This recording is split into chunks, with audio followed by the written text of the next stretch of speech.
En la Raya, con Cecilia Orozco Tascón, periodismo crítico e independiente.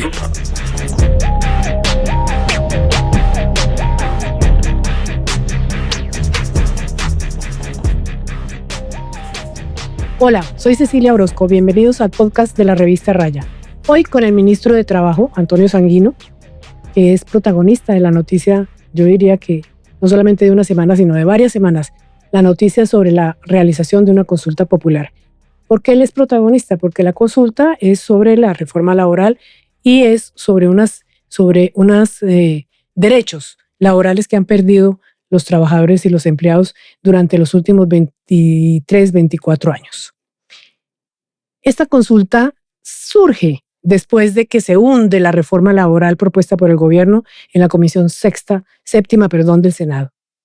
¿Es un reto o no es un reto del gobierno al Congreso y el Congreso del Senado específicamente? ¿Cómo va a responder? Bueno, ministro, muchas gracias por estar en el podcast de la revista Raya. Muchas gracias a ti, Cecilia. Muy gustoso de estar acá. Muchas gracias. Bueno, el país está en modo consulta, desde consulta popular, desde cuando el gobierno, el propio presidente, anunció que esa era la vía que iba a tomar una vez que se cayó la reforma laboral en el Congreso. Pero lo cierto es que la consulta no es un hecho todavía. Falta la presentación formal del gobierno ante el Congreso del proyecto para la convocatoria de la consulta, pero sobre todo falta que la consulta sea aprobada por el Senado. Y el presidente, francamente, con respeto por usted, no ayuda. En esta semana, nada más ni nada menos que le dijo HP al presidente del Senado, que tiene un buen dominio, hay que decirlo, pues ya no lleva muchísimos años en el Congreso y ahora es presidente de Senado y de Congreso y tiene mucha influencia en los senadores. ¿Cómo están haciendo ustedes para poder abrir un poco el camino? Bueno, primero, respecto a este asunto, digamos, de la manera como el presidente se refirió en el acto que se realizó esta semana en Soledad, en el Departamento del Atlántico, al presidente del Senado. Fue una reacción del presidente, digamos, ante una conducta, por decirlo menos, contradictoria, hipócrita, podríamos decirlo, en un tono más duro, sí, del propio presidente Efraín Cepeda, porque está invitándonos a que discutamos esas preguntas en el Congreso de la República, cuando fue él y su partido, la senadora Nadia Ablel, presidenta de la Comisión Séptima, los que oficiaron como sepultureros de la reforma laboral en el Congreso de la República. Uh-huh. Entonces, realmente, digamos, hay que señalar que allí hay un contrasentido del presidente del Senado, Efraín Cepeda. Pero además es que él tampoco es que sea el paradigma del buen trato, ¿no? Uh-huh. Por ahí está circulando un video e invito a que quienes nos están siguiendo en este podcast lo busquen y lo vean, en donde hijueputea al senador Ariel Ávila en la propia sala de sesiones o en el salón de sesiones del Senado de la República. Ahora, hay que mejorar el tono, por supuesto. Hay que tratar de restablecer un tono más tranquilo en esta discusión que le espera a la solicitud de concepto del Senado de la República, que radicará el propio presidente de la República el 1 de mayo en medio de la movilización. Voy a preguntarle ahora eso. Pero déjeme y termino mi respuesta en el sentido de que vamos a desplegar, por supuesto, una estrategia hacia el Congreso de la República. Vamos a acudir a argumentar y a sustentar la validez de la consulta y la validez y pertinencia de las 12 preguntas que le hemos propuesto al pueblo colombiano. Bien, claro, lo de fondo es la consulta, pero las formas importan. Pareciera que no, que ahora las formas están dejando de ser importantes, y no, las formas de la manera como usted se relacione con los demás puede conseguir más o conseguir menos consensos. Y el presidente se le salió, o de pronto lo había pensado, yo no lo sé, porque él es muy enigmático, insultar al presidente del Congreso.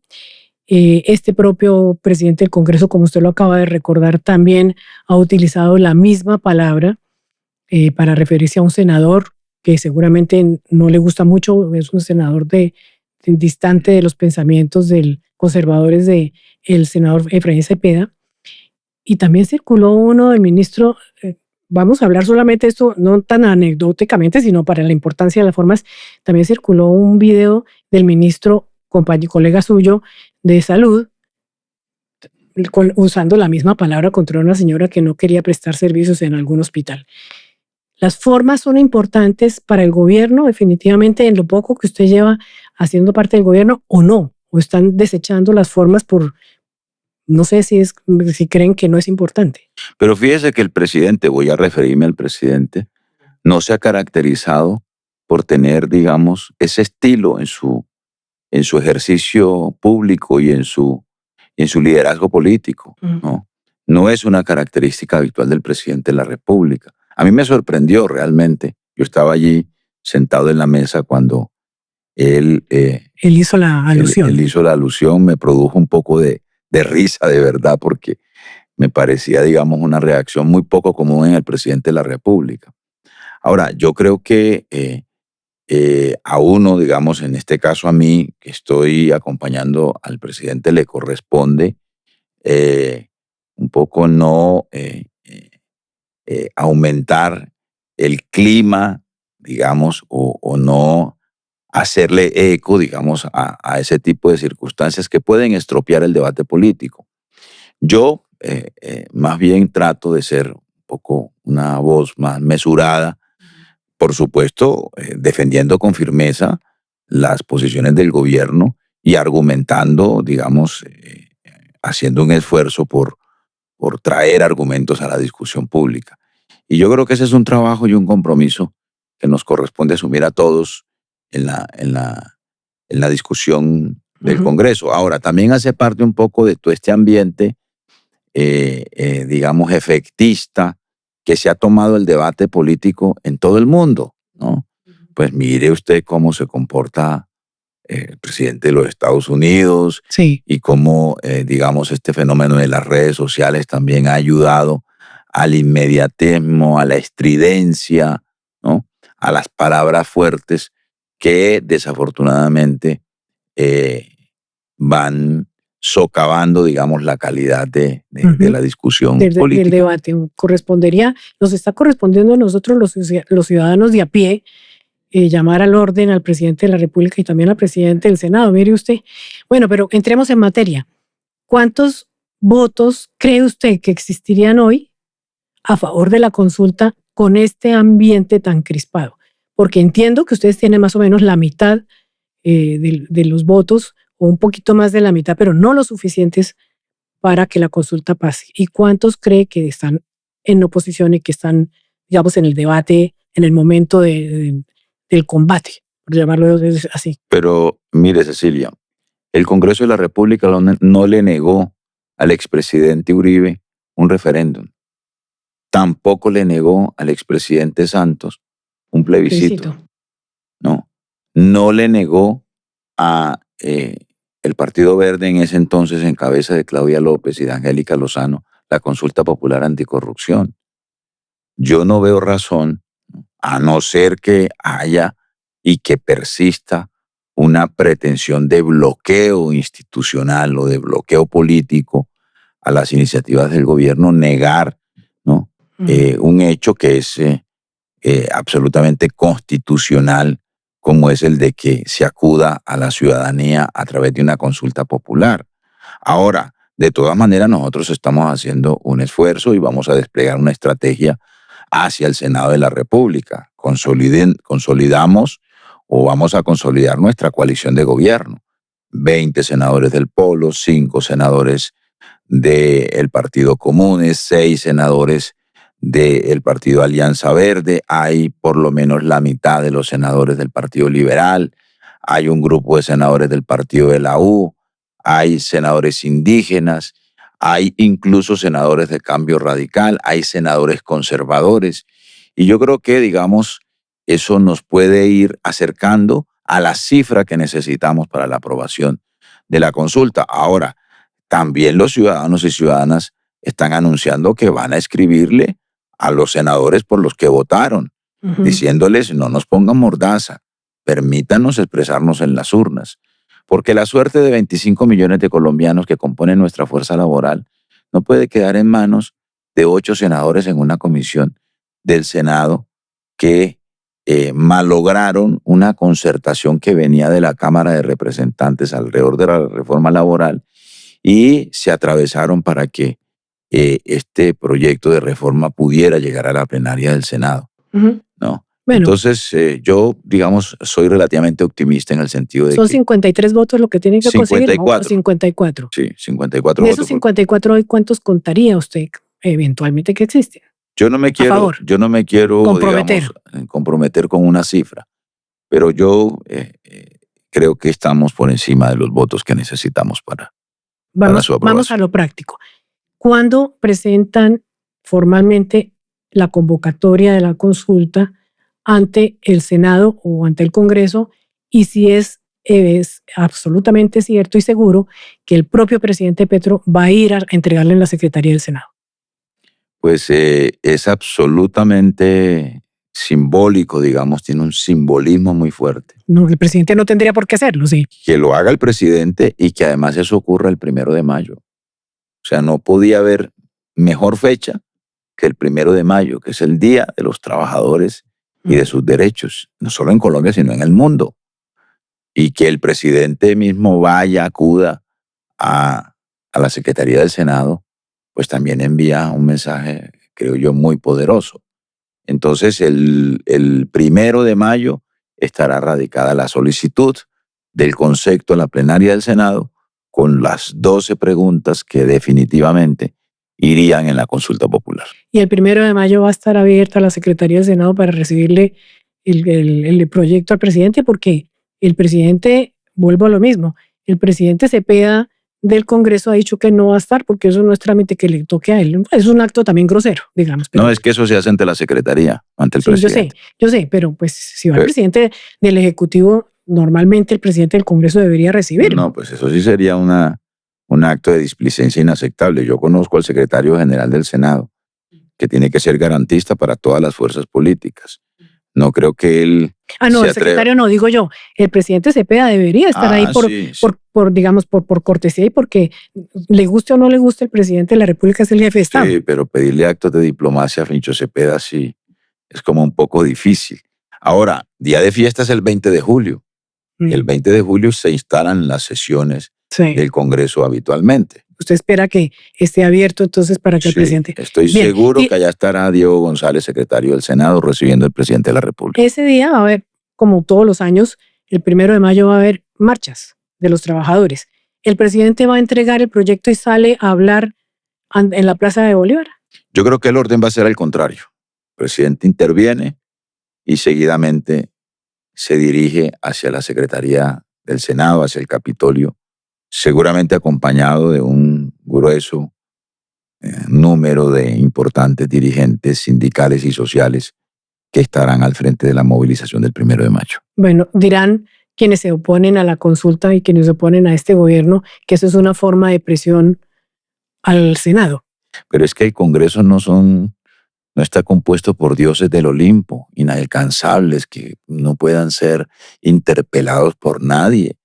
Es que un Congreso abierto a la ciudadanía, pues un Congreso democrático es un Congreso abierto a la ciudadanía.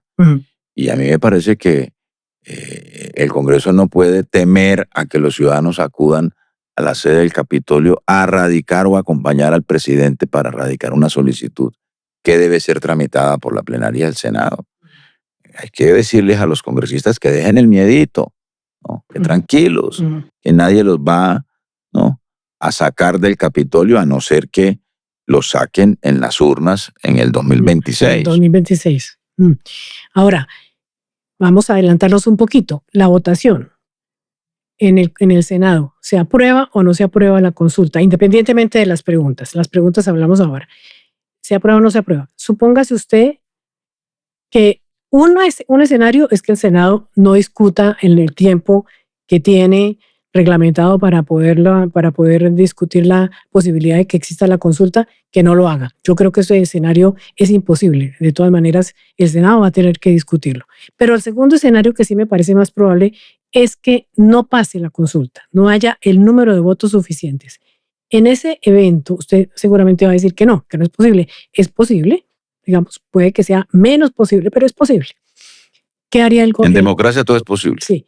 ¿Qué haría el gobierno en el caso de que el Senado niegue la posibilidad de adelantar la consulta? Pues nosotros no lo hemos considerado, ni siquiera lo hemos conversado con el presidente de la República, ni en los consejos de ministros. En su momento, pues decidiremos qué podríamos hacer.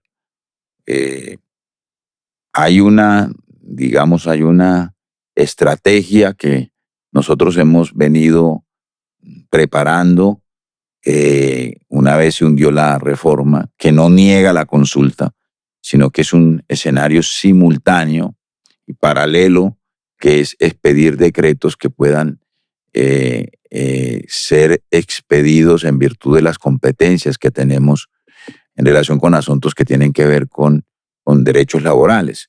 Pero en todo caso, digamos, aún expidiendo esos decretos, se hace necesaria una consulta popular o un trámite legislativo, porque hay asuntos que reforman el Código Sustantivo del Trabajo y que establecen nuevas legislaciones o nuevas disposiciones normativas y legales que requieren un trabajo parlamentario o un trámite parlamentario. Pero ya veremos qué ocurre, digamos, o qué decidiríamos si eso eventual e hipotéticamente llegase a ocurrir. Llegase a ocurrir. Bien, es cierto que llegamos a este punto de la consulta y ahora le voy a preguntar a quién se le ocurrió. El presidente lo presenta como su propia invención, pero tuvo que haber algún tipo de conversaciones antes. Nos ponemos en este escenario de la consulta porque se cae la reforma laboral, básicamente cuando la Comisión Séptima del Senado se niega, no discute, sino que presenta un proyecto presenta una posición de los ponentes para hundir la reforma de una vez. Ahora, entonces, la reacción del gobierno y del presidente es llamar a consulta para salvar, me imagino yo, salvar entre comillas, digo, unas preguntas, unas posiciones que estaban incluidas en la reforma laboral. Pero también es cierto que al mismo tiempo reaccionan por lo menos dos partidos, el Partido Conservador y el Partido Liberal, presentando unas especies de mini reformas con algunas preguntas coincidentes con las que habían negado y con las que están en la consulta. ¿Usted cree? Yo diría que en el Senado van a preferir tratar de discutir ese par de mini reformas de los partidos tradicionales, pero digamos esa competencia entre negar la reforma, hacer la consulta y presentar nuevos artículos de reforma, ¿qué implica? ¿Cómo la interpretan ustedes? ¿Como un reto, como una forma de evadir la consulta? ¿Les dio temor a la oposición la realización de la consulta? ¿Cómo lo interpretan? Bueno, yo los veo descolocados. Yo veo que no se han puesto de acuerdo en qué hacer. Una vez el presidente anunció la iniciativa de la consulta popular. Ahora, ¿cómo surgió la consulta? Surgió el día que radicaron la ponencia de archivo en la Comisión Séptima del Senado los 8 senadores. Ese día, digamos, yo no lo puedo olvidar porque fui protagonista, digamos, central de ese episodio. Y yo había hablado con todos los senadores de la Comisión Séptima, o con casi todos. Había hablado con la presidenta de la comisión, con la senadora Nadia Ablel. Habíamos quedado en que ese martes, creo que fue el martes 11 o 12, ese martes ella iba a anunciar el debate de las ponencias. Se había radicado una ponencia en diciembre, que era una ponencia positiva. Se había radicado ya una ponencia alternativa. Habían propuesto y habían acordado, habían votado con más de 20 audiencias públicas para dilatar la discusión y pudimos ponernos de acuerdo con Nadia en que diéramos el debate. Uh-huh. Yo se lo manifesté claramente, le dije, yo sé que tú estás opuesta a la reforma, pero demos el debate, eso es lo democrático. Y ella me prometió que el debate se iba a hacer. Había hablado con las últimas 2 senadoras que se voltearon, que eran Berenice Bedoya de la ACE y Lorena Ríos del Partido Justa y Libres. Ellas habían prometido no firmar la ponencia de archivo y presentar una ponencia alternativa con modificaciones. Lo propio había prometido la senadora Norma Hurtado, que fue lo que finalmente ella sí hizo. Y el día que había sesión de la comisión en la que estábamos citados, yo llego a la comisión y la comisión no arrancó la sesión a la hora citada. Le pregunto al secretario de la comisión y me dice, no, me acaba de llamar la presidenta a aplazar una hora el inicio de la sesión. Espero una hora. Entonces vuelven a aplazarla y pregunto qué está pasando y me dice el secretario, no, tengo información que están reunidos en la oficina del senador liberal Miguel Ángel Pinto. ¿Quiénes? Pregunto yo. Ujú. Y me dijeron. Están todos los ponentes. No. Y algunos más. Y algunos más, porque curiosamente esta ponencia la firman 2 senadoras que no son ponentes. Ujú. ¿No? Las ponencias las firman los ponentes. Por supuesto. Pero querían mandar el mensaje de que esta reforma laboral está hundida o la vamos a hundir. Y curiosamente, y de manera, digamos, un poco clandestina, ¿no? Sin que nadie se diera cuenta o creyendo que nadie se iba a dar cuenta, fueron y subrepticiamente radicaron la ponencia de archivo. Y entonces me doy cuenta que 2 senadoras habían cambiado de opinión. Uh-huh. Y que entonces la reforma estaba prácticamente agonizando. Y el presidente nos cita a Armando Benedetti. Ese mismo día. Ese mismo día, a la 1:30, 2 de la tarde, al ministro Armando Benedetti, me cita a mí, cita a los senadores del pacto que hacen presencia en esa comisión, 3 senadores del pacto, 3 o 4, y allí empezamos a examinar esa nueva circunstancia porque no creíamos sinceramente que una reforma que había sufrido modificaciones en la Cámara, se modificaron 65 de 82 artículos. Mire usted, el senador Cepeda ha dicho que ustedes no quisieron modificar nada. No, pues imagínense. No, pues es que además fueron modificaciones. ¿Cuántas? 65 de 82 artículos. Modificaciones que incluían propuestas del Partido Liberal, del Centro Democrático, de la ANDI, del gremio de las plataformas de reparto, de Asobancarias, de la SAC, ¿no? Por ejemplo, la discusión sobre el contrato agropecuario. Lo que resultó en el articulado fue un acuerdo con la SAC. Con el gremio de los agricultores. De los agricultores. Entonces, realmente era una reforma ya muy concertada. Y estos querían era enterrar el proyecto. Pero volvamos a la reunión con el presidente. Entonces, hicimos la reunión con el presidente. Estuvimos reunidos unas 3 horas conversando. ¿Y quién dijo la palabra mágica consulta? Fue apareciendo ahí en la conversación, examinando escenarios.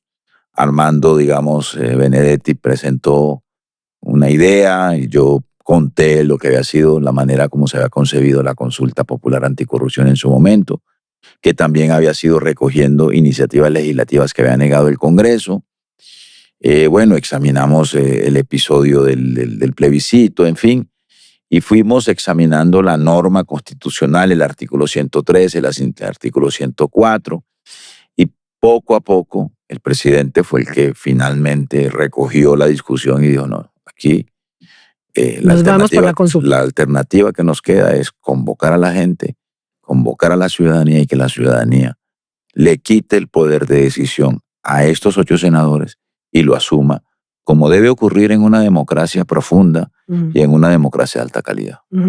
Bueno, ahora viene la discusión sobre las preguntas, pero le quería preguntar como hay 2 proyectos en el Senado de 2 partidos que tienen manejo del Congreso hace muchísimos años, como que son los partidos originalmente tradicionales de Colombia, el conservador y el liberal, y está la consulta, están compitiendo las preguntas de la consulta con las preguntas de ese par de proyectos, conservador y liberal.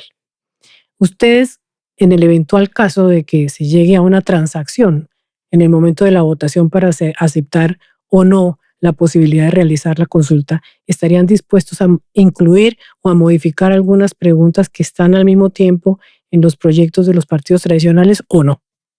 No, pero es que fíjese que en las 12 preguntas están incluidos por lo menos el tema de dominicales, festivos y horas extras. Sí. Y hay una coincidencia, digamos, no del todo, pero sí una gran coincidencia en relación con la jornada laboral hasta las 6 de la tarde o 7 de la noche, que es lo que propone el proyecto del Partido Liberal. ¿Y es la primera que ustedes proponen también? Sí, pero fíjate que los tiempos parlamentarios no dan, porque nosotros vamos a radicar la solicitud ante la plenaria del Senado. Tiene un mes el Senado para pronunciarse.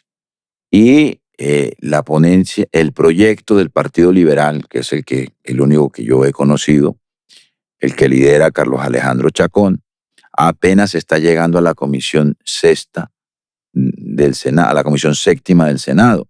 Y ya antes que ese proyecto, la Comisión Séptima del Senado tiene que discutir el proyecto de reforma a la salud, que también han anunciado que lo van a hundir, estos mismos 8 del patíbulo, ¿no? Entonces, vamos a tramitar primero la solicitud de la consulta, ¿no? Y luego... O sea, primero es el trámite de la aprobación de la consulta o no aprobación. Claro, la plenaria tiene que pronunciarse en un mes. Si la plenaria no se pronuncia esperando estos proyectos... Ahí ¿no? Sí el presidente puede firmar el decreto. El presidente queda habilitado para convocar la consulta. Para convocarla. Sí. Entonces, bueno, el balón está en la cancha del Congreso. No creo que le den ese chance, quiero decir. Creo que llegarán a votación. Esperemos a ver si asumen el costo de negar una consulta popular, porque eso tiene un costo político. ¿Cuál es el costo político que ustedes han calculado? Pues la manera... Entendemos que la mayoría de los trabajadores y empleados del país van a querer que se aprueben varias de esas preguntas y no todas, pero pues no tienen el poder de decisión inmediato que sí tiene el Senado. Sí. ¿Cuál es el costo político que ustedes calculan? Pues el 26, cuando llegue la elección de los congresistas. O sea, ¿con qué cara van a salir esos congresistas? Bueno, saldrán a comprar votos, por supuesto, pero habrá una gran indignación ciudadana con el Congreso de la República. Ya la hay.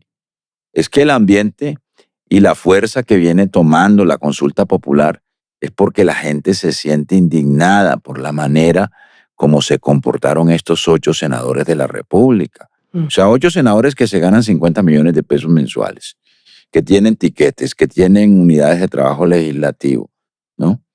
Que gozan de privilegios, negándole derechos a los trabajadores, a sus propios trabajadores del Congreso. Vaya y pregunte, Cecilia, cómo, usted lo sabe, cómo se contratan los periodistas en el Congreso de la República. Así es. Con contratos de prestación de servicio de 2 y 3 meses. Sin derechos. Sin derechos, trabajan 8 o 10 meses al año, sometidos a abusos. Cuando son mujeres, son abusos. Se conocen, sí. Que se han conocido y que se han denunciado por parte de los congresistas. Incluso hay hasta clientelismo con ese tipo de contratación en labores que son misionales para el Congreso de la República. Vaya y mire cómo están contratadas las señoras que le sirven los tintos a los senadores, al senador Miguel Ángel Pinto, a la senadora Lorena Ríos y a la senadora Berenice y quienes les arreglan los salones a la presidenta de la Comisión Séptima o al señor Fincho Cepeda. Vaya y vea cómo es el tipo de contratación, intermediación laboral, precarización, etcétera, etcétera. Entonces yo creo que va a haber un costo y la gente se lo dice a uno en la calle. Miren, nosotros recibimos más de 20,000 propuestas para formular las preguntas que le hemos propuesto al país. Porque la gente está interesada en votar por sí mismo. Ya no van a votar por nadie en particular. Van a votar por derechos. Por sus derechos, ¿no? Y yo creo que eso tiene un valor inmenso en una democracia representativa que en muchas ocasiones le amarró conejo, ¿no?, a la ciudadanía. He escuchado de todas maneras que hay muchas objeciones sobre la forma, y ahora entramos en materia con las preguntas, sobre la forma en que se redactaron las preguntas. ¿Quién las redactó? Y si hay posibilidad todavía, creo que sí la hay, de hacer algunas nuevas modificaciones a la redacción. Pues yo quiero ser claro en esta entrevista, Cecilia. Los 12 temas de las 12 preguntas serán los temas de la consulta, ¿no? Nosotros, digamos, creemos que allí está condensado el espíritu, el alma, la columna vertebral de la reforma laboral. El presidente, de manera muy acertada, decidió que la consulta fuera solo sobre la reforma laboral, para evitar desnaturalizar y para que no quedara la sensación de que había, digamos, un ejercicio de oportunismo político, ¿no? Para introducir otros temas, etcétera, etcétera. Ni siquiera la reforma a la salud, si se hundiese, va a estar incorporada en la consulta popular. Seguramente habrá otro camino para ver cómo avanzamos en una reforma o en unos cambios en el sistema de salud en el país. Pero esos serán los temas. Ahora, los temas no se cambian. No se cambian. La redacción. Ahora, la redacción, pues estamos trabajando en mejorar. Nos han hecho algunas sugerencias, gente, digamos, juristas. muy calificados, juristas, en fin, ciudadanos, y estamos haciendo ya un ejercicio final de redacción. Y para contestar la primera parte de la pregunta, pues este cuestionario fue construido a dos manos entre el Ministerio del Trabajo, que fue elaborando las preguntas y convirtiendo la reforma laboral en un cuestionario, y luego, digamos, participó muy activamente también el Ministerio del Interior. Así que, digamos, supongo que el presidente... es una autoría colectiva entre el Ministerio del Trabajo y el Ministerio del Interior. Pero supongo que el presidente que ha demostrado que controla absolutamente algunos temas, los que le interesan a él, debió revisar esas preguntas. Claro, esto no se hizo público hasta que no fuera de conocimiento del presidente de la República y hasta que el presidente no examinara las preguntas y no reaccionara frente a ellas. ¿Las cambió él? Hubo unos cambios, eliminó unas preguntas, propuso otras, y él, digamos, dio la última palabra de lo que finalmente le hemos presentado para el conocimiento al país. Bueno, dirán nuestras audiencias que la redacción no tiene importancia, sí la tiene, porque hay unos estrictos parámetros jurídicos para hacer ese tipo de preguntas y para que no terminen pasando de un lado para otro. Se lo digo porque hay críticos, expertos juristas que dicen que algunas de las preguntas se salieron del marco de la consulta y están en otros marcos jurídicos como son los del plebiscito y los de referendo. ¿Ustedes han examinado eso? Yo no he escuchado esas opiniones. A mí me produce mucha tranquilidad la opinión de una persona a la que yo respeto mucho como Rodrigo Uprimi. ¿No? En estos días tuvimos un conversatorio, un foro convocado por la revista Cambio, y él allí, digamos, expresó una opinión que a mí me parece muy razonable. Él dice que en general las preguntas se corresponden con la naturaleza de una consulta popular. Y hizo algunas sugerencias de redacción, eso sí, ¿no? Y de precisión, que yo además recibo de buena manera y como se lo manifesté públicamente, y acogemos, digamos, con mucho interés para efectos de que lo que radiquemos el 1 de mayo, junto con otras recomendaciones que nos han llegado de congresistas, de expertos, etcétera, sea el mejor producto posible y el mejor cuestionario posible para que la gente pueda entender las preguntas y pueda opinar de manera cualificada sobre las mismas. ¿Esas modificaciones se pueden hacer hasta cuándo? ¿Hasta el momento en que se presente formalmente la convocatoria, la solicitud de convocatoria de consulta al Congreso o tienen tiempo posterior? No hay ningunos términos de tiempos. Puede modificarse hasta faltando 5 minutos para radicar la solicitud. Ahora bien, me parece que ustedes, de pronto no les va a gustar lo que le voy a decir, pero se lo digo con respeto. Para hacer contraste además con lo que estábamos hablando al comienzo de esta entrevista. Están ensillando antes de traer las bestias cuando están haciendo ya, reuniendo y armando grupos e impulsores de la consulta y están organizando juntas de acción comunal que están armando sus propios grupos para trabajar por el sí a la consulta. No, la Junta de Acción Comunal y la Confederación Comunal autónomamente decidió promover comités de respaldo a la consulta popular. El Comité Ejecutivo de la CUT también tomó una decisión sin la participación de ningún miembro del gobierno de constituirse en un comité promotor de la consulta.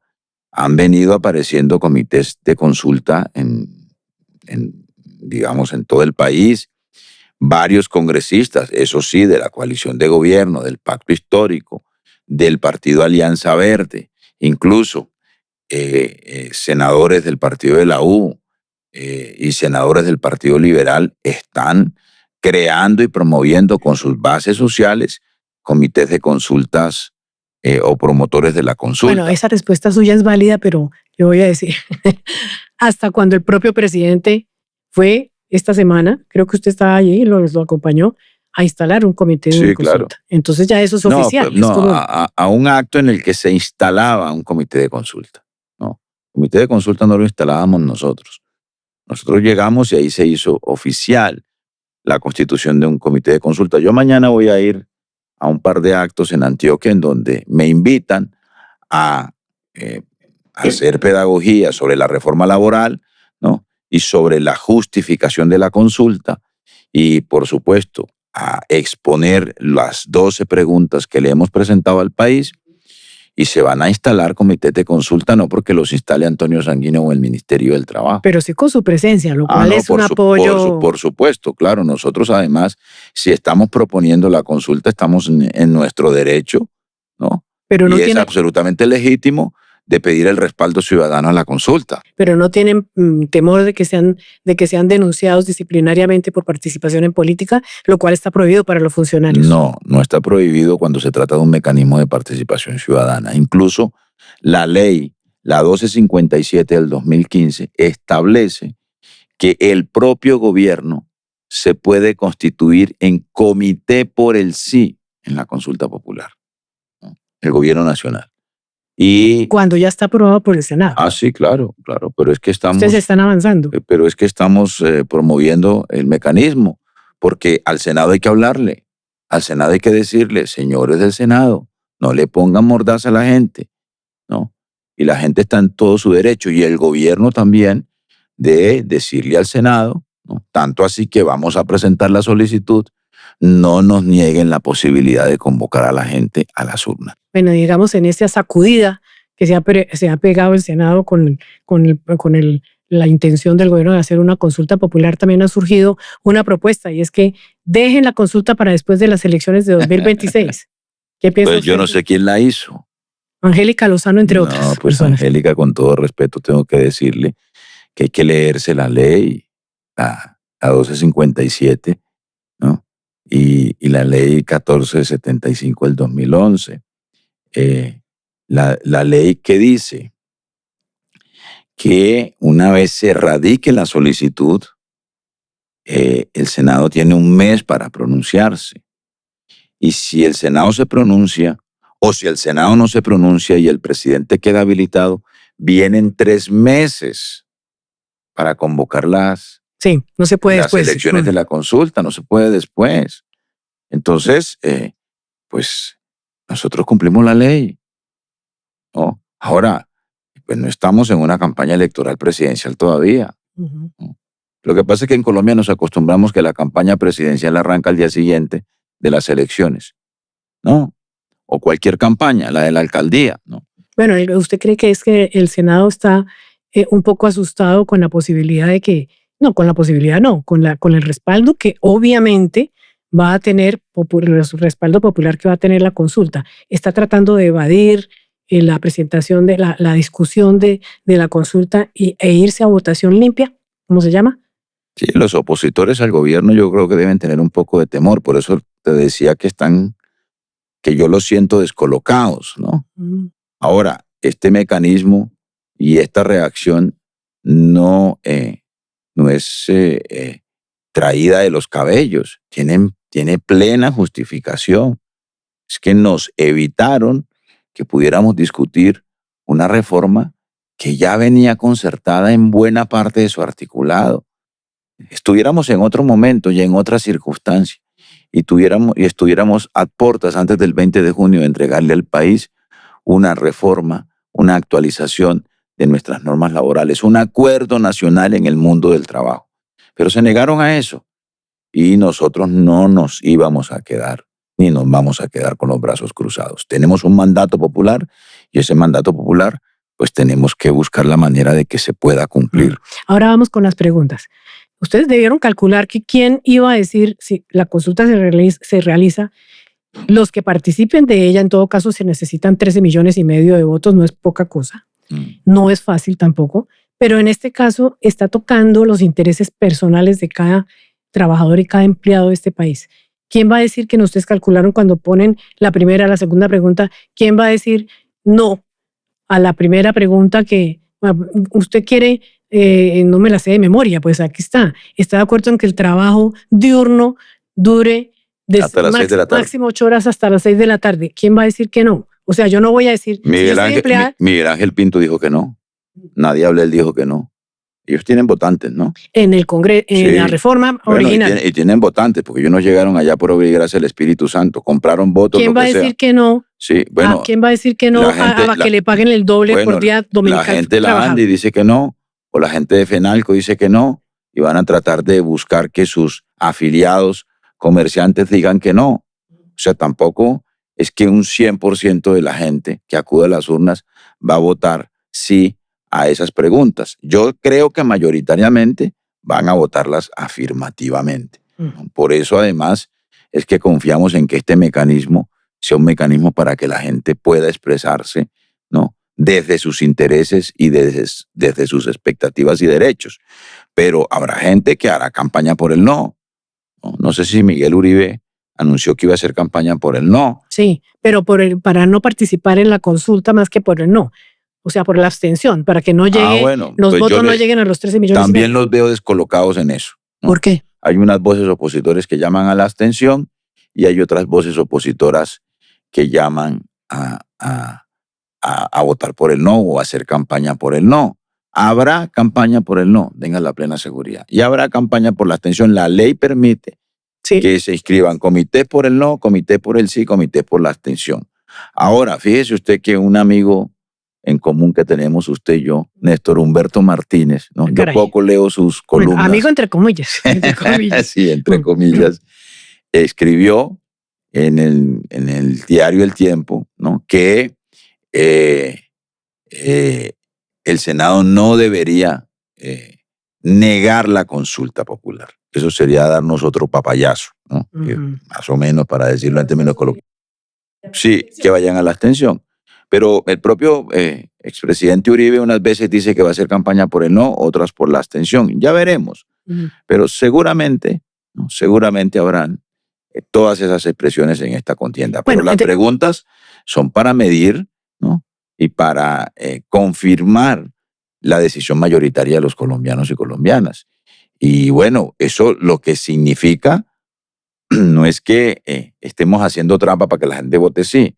Eso lo que significa es que tenemos razón con el proyecto de reforma laboral que le propusimos al Congreso de la República, que sin haber hecho esta consulta estábamos recogiendo un sentir de los trabajadores del país, un sentir que se expresó en el estallido social del 2021 y en el paro nacional del 2019.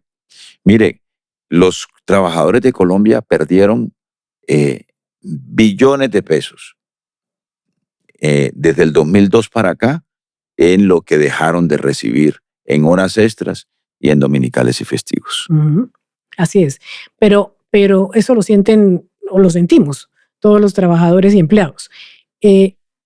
Pero al otro lado de esas preguntas que parecen casi obvias, están los expertos o algunos expertos diciendo, bueno, está muy bonito que digan sí y que los aprobemos. ¿Y de dónde sale la plata para compensar todo lo que va a aumentar el costo del empleo legal? Por ejemplo, pues obviamente si la jornada diurna va de 6 a 6, a partir de las 6 de la tarde, pues los empresarios tienen que pagar más, los comerciantes.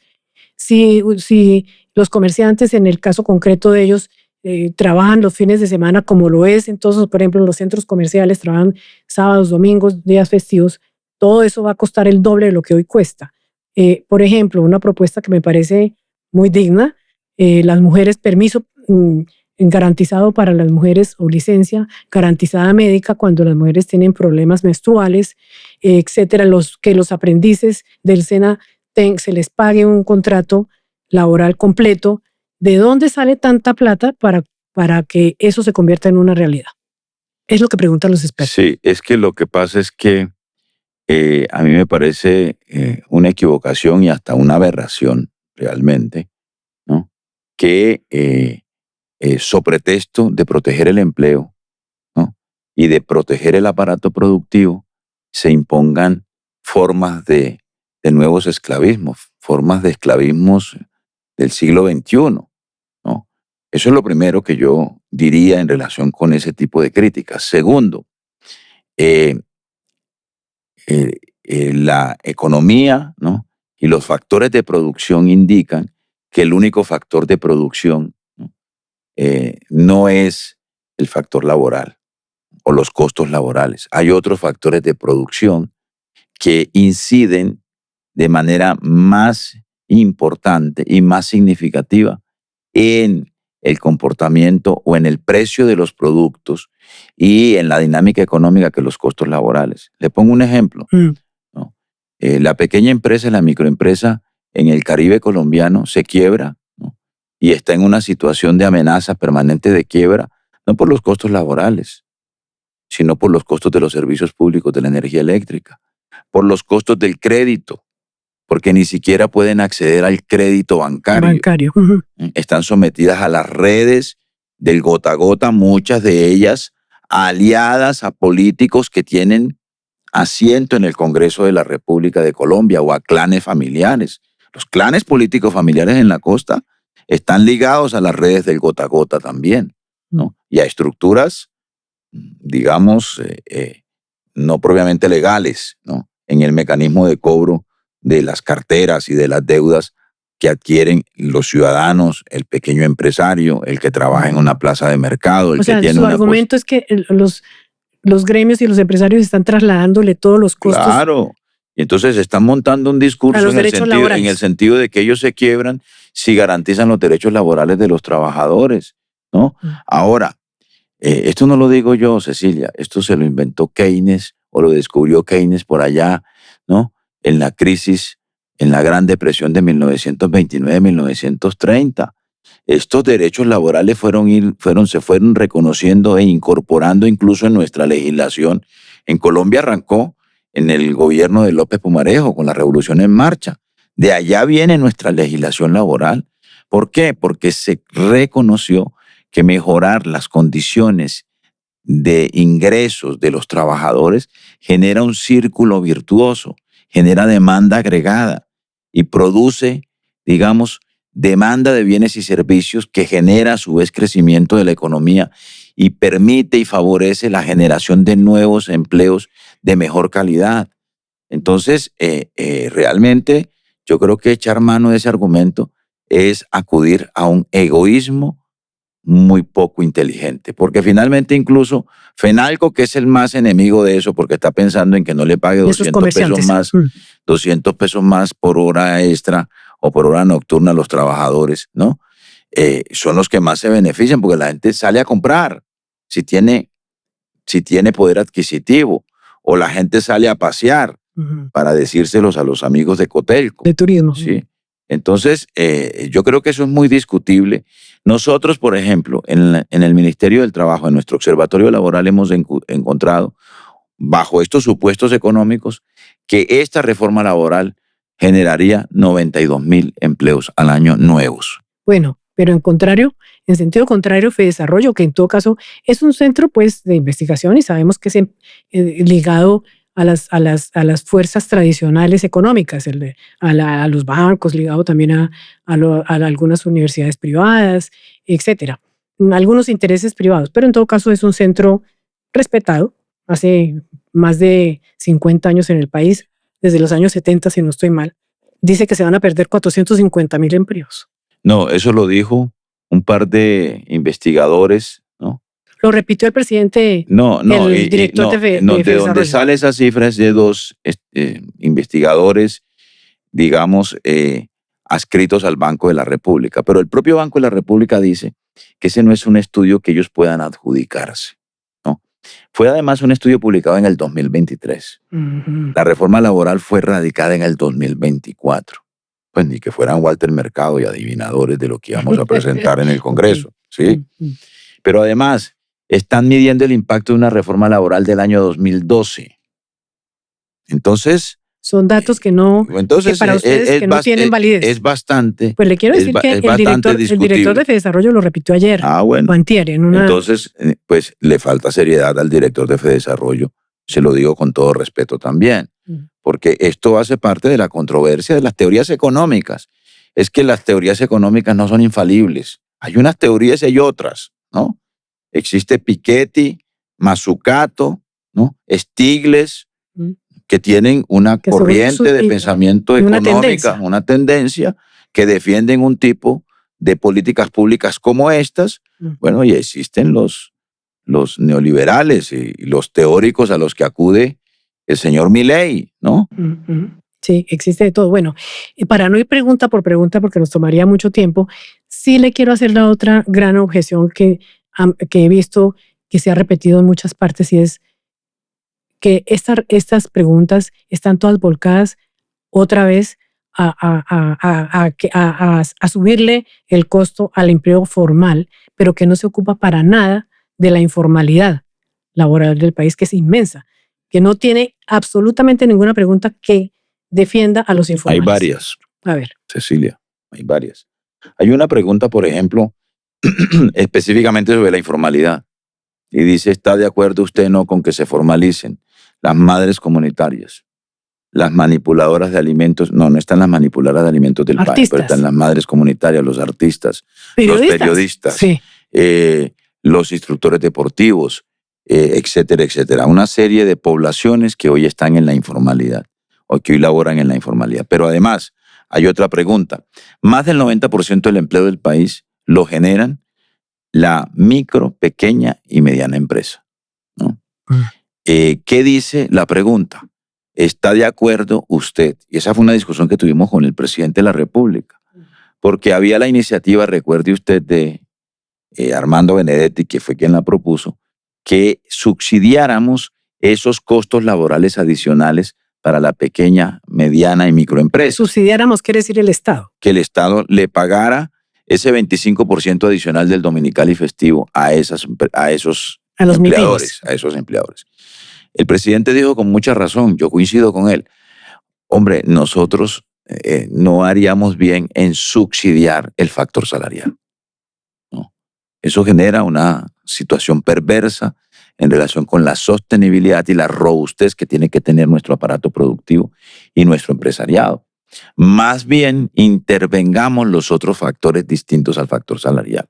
Entonces, por ejemplo, tarifas de energía eléctrica, ¿no? Y de servicios públicos. Por ejemplo, intervengamos el mercado de crédito para que hayan tasas preferenciales para ellos, ¿no? Por ejemplo, otro tipo de incentivos, capital semilla, asistencia técnica, etcétera, etcétera. Porque esa fue la gran equivocación del PAEF, del Programa de Apoyo al Empleo Formal, en la pandemia en tiempos de Duque, que se destinaron 5 billones de pesos, eso sí, subsidiados por el Estado, para el factor salarial de las grandes empresas, de Avianca y de los grandes conglomerados económicos, dejando, digamos, zafados y a su propia suerte la micro, la pequeña y mediana empresa. Así que ahí hay preguntas que tienen que ver con poder garantizar condiciones de formalización laboral de los trabajadores y de formalización empresarial de empresas como esas empresas pequeñas que a veces prefieren la informalidad con tal de no asumir no solo costos salariales y laborales, sino otro tipo de costos que implican la formalidad. Bueno, usted ha dicho que en todo caso esas son las 12 preguntas, no habrá cambios pues de redacción como lo ha insistido, pero no cambio de temática. Esta va a ser. Y a propósito de que usted me estaba mencionando ahora al polémico, tengo que decir así, ministro Benedetti, que estaba haciendo alguna propuesta que no fue aceptada por el presidente. ¿Cómo le ha ido usted trabajando con él? Una persona tan cambiante en su carácter y ahora pues parece que quiere aparecer como sereno y calmado, pero la verdad es que cuando el presidente arranca con alguna de sus agitaciones y de sus debates con los otros poderes, él también va detrás. Bueno, yo tengo otro estilo. Yo tengo un estilo un poco más, o que pretende ser más mesurado, menos locuaz, por decirlo menos. Tenemos historias distintas, por supuesto. Él tiene una trayectoria política muy distinta a la mía. Yo vengo de las izquierdas y vengo de un proceso de paz. Me parezco más al presidente Gustavo Petro que al ministro Armando Benedetti. Pero yo he tenido una relación cordial con él. Hemos podido hacer equipo. Ya nos conocíamos, por supuesto, desde el pasado. Estuvimos juntos en el Senado de la República. Y bueno, su carácter caribeño, yo también soy de esa región del país, eso ayuda mucho. Y también llegué con la consigna, como llegué en medio del tropel que había en el gabinete, yo dije, yo no voy a llegar a pelear, yo no voy a convertirme en un problema adicional para el presidente de la República y para el gobierno. Yo vengo... Un contendor más. No, yo vengo en son de paz y en, digamos, en la actitud de contribuir a que este gobierno termine bien este cuatrenio. No puedo dejar de preguntarle por su relación con el presidente. En estos días han salido unas polémicas también muy aburridas de exministros anteriores, que no quiero mencionar porque no es el tema de esta entrevista, y pues el presidente ha estado retado, digamos, a responder públicamente. Una de las cosas que se ha dicho de él es que nunca se reúne o que no se reunía con sus ministros. ¿Usted ha podido tener una interlocución pronta, rápida y eficiente con el presidente o no? Mire, cuando yo llegué, Cecilia, se decía que era que quien iba a tomar las decisiones en el Palacio de Nariño iba a ser Armando Benedetti, que llegaba como jefe de despacho, recuerde usted, y que entonces él era el que iba a definir cómo se componía el gabinete y demás. Yo le tengo que contar a usted y a sus seguidores que fue el propio presidente de la República quien me propuso que ingresara a su gabinete. Y él, en una conversación, digamos, bastante extendida, me planteó las razones por las que había considerado mi nombre y me expuso además las tareas que él creía yo debía cumplir en el gobierno. Él, digamos, bueno, ha sido en lo que yo llevo en el gobierno muy consistente en el sentido de que cada 8 días hay consejo de ministros, hay un examen detallado tema por tema de cada uno de los asuntos que corresponden a cada cartera, a cada ministerio. Este asunto de la consulta popular y de la reforma laboral. Los ha puesto a trabajar juntos, claro. Y nos hemos reunido. Acabo de contar la reunión que tuvimos cuando decidimos lo de la consulta y luego la reunión que tuvimos para examinar las preguntas de la consulta. Así que yo he estado con él en los consejos de ministros, allí pues en los descansos y en los entretiempos pues hay la posibilidad de conversar, de hacerle O sea, usted ha tenido estrecha relación con él entonces. Pues estrecha, estrechísima. Pues yo no me la paso en el Palacio de Nariño, voy cuando soy citado, cuando debo ir, pero he tenido una relación de interlocución con él que para mí es suficiente para la tarea que tengo que cumplir en el Ministerio del Trabajo. No puedo terminar esta entrevista sin hacerle una pregunta personal. Apenas usted fue nombrado ministro, o no recuerdo muy bien si antes, le sacaron a relucir un proceso penal que tiene o tenía en la Fiscalía. Tiene que ver con su ejercicio pasado como cuando era concejal de Bogotá o algo así. ¿Por qué salió a relucir ese tema? Y usted mencionó también a Néstor Humberto Martínez, que fue fiscal general y era en aquella época, si mal no estoy. ¿Por qué sale de nuevo ese proceso que yo creía que había sido concluido, pero que no? Está vivo, vigente, un proceso penal en su contra. Sí, es un proceso desde el año 2008. Yo a veces prefiero no referirme a ese asunto porque es un asunto que yo le delego en un 100% a mis abogados, ¿no? Y no quiero tampoco distraerme de mis labores y de mis responsabilidades, pero a veces resulta inevitable responder a una pregunta como la que usted me hace por elemental respeto por los ciudadanos y ciudadanas y por elemental respeto a usted. Gracias. Pero mire, es un proceso del 2008, ¿no? O sea que ocurrió hace 17 años. Ese proceso debió haber sido precluido. Por prescripción. Sí, debió haber sido precluido por tiempo, porque ya prescribió la acción penal. Pero además, es sobre un hecho absolutamente traído de los cabellos, porque es una acusación sin ninguna prueba, ¿no? Fundamentada en testimonios de un par de testigos que fueron condenados por el carrusel de la contratación, ¿no? Carrusel que yo denuncié en su momento y personas a las que yo directamente denuncié por esos hechos de corrupción, que salieron a decir, lo dijeron ante la fiscalía, que yo había intervenido en el nombramiento de una gerenta de un hospital que por demás ganó el concurso para ser nombrada, que además venía de ser trabajadora de ese centro hospitalario. Esa vez, Samuel Moreno nombró 22 gerentes de los hospitales. Sí, es que el Samuel Moreno fue muy polémico y terminó condenado, ¿no? Sí, pero resulta que según esa versión, en el único hospital en donde hubo tráfico de influencias fue en ese, ¿no? En el resto no. Y ningún otro concejal, ni siquiera los que resultaron condenados, intervinieron en ninguna decisión respecto al nombramiento de gerentes de hospitales en Bogotá. Pero además, es que la justicia tuvo 17 años. ¿Sabe quién era el testigo estrella para corroborar si eso era cierto o no? ¿Quién? Porque esos mismos testigos decían que eso lo había negociado yo directamente, supuestamente con Samuel Moreno. Pues Samuel Moreno, se murió Samuel Moreno y nunca lo llamaron a preguntarle, ¿es cierta esta versión? Bueno, entonces, ¿por qué revive ahora? Pues fíjese usted, esa es muy buena pregunta, ¿no? ¿Usted cree que tiene razones políticas? Pues yo creo que había alguna pretensión de evitar que yo llegara al ministerio, ¿no?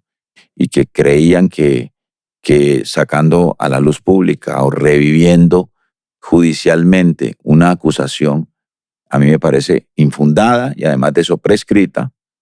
Me parece no, estoy seguro que es infundada y además que está prescrita, que eso aparezca en el momento en que el presidente anuncia mi nombramiento como ministro. Bueno, ya veremos qué pasa con eso, pero el tema es, y sigue siendo la consulta popular, porque no había visto cómo ha sido de arrollador un tema como este. Creo que al gobierno le ha salido en la discusión pública una posibilidad de adelantar algo bien importante como es la reforma laboral a través de unas preguntas. Muchas gracias, ministro, por haber estado en el podcast de la revista Raya. A usted muchas gracias, Cecilia.